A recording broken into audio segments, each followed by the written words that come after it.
attracting young, talented engineers. Cockcroft made 2 observations.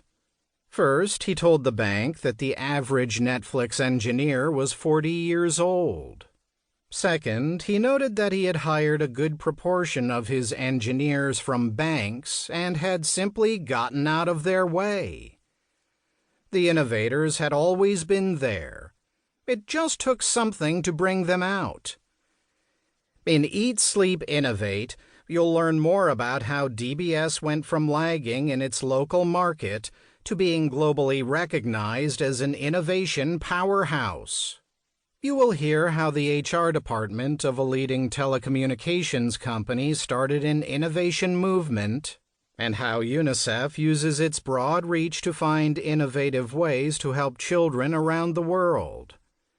These and other organizations featured in this book are normal. They look like where most people in the world work.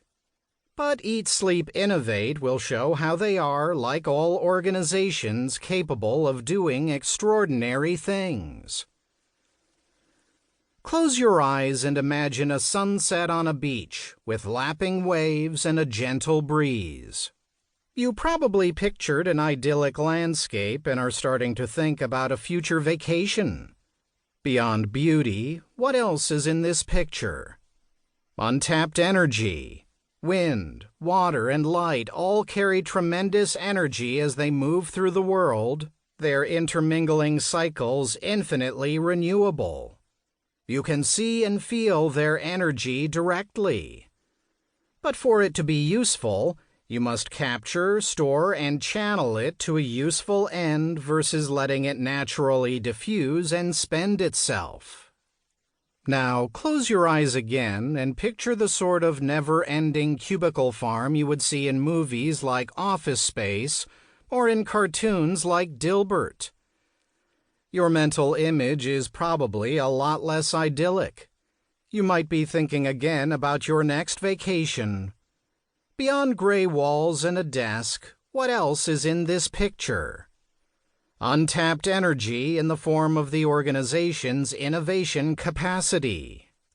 Every organization houses deep veins of raw human ingenuity or partially formed ideas that could be transformed into massive value if they only could be liberated from their burial spots within the unyielding rock walls of the organization. Even when innovation energy is expended, it is often spent inefficiently or chaotically, yielding at best only a fraction of its potential utility. The central argument in Eat, Sleep, Innovate is that the world's biggest untapped source of energy isn't the wind, water, or sun. It is inside existing organizations which are brimming with innovation energy. Today, that energy is largely constrained and contained. You need to release, harness, and amplify it. This book will show you how. A few years ago, Scott was in Cambodia with his family. He was visiting an inspirational organization, a socially oriented venture that provided employment for thousands of desperately poor Cambodian artisans who hand-created garments, carvings, statues, and more. While visiting a silkworm farm connected to the venture, the Anthony family saw a bright blue box. It was called Ideas Box, and the text on the front said it was for you, for your colleagues, for your well-being. Sounds inspirational, right? Look closer. The box had a lock on it, and the lock was so rusted it was clear it had not been opened recently, or perhaps ever. Companies seeking to spark innovation often instinctively copy artifacts they see in other innovative companies.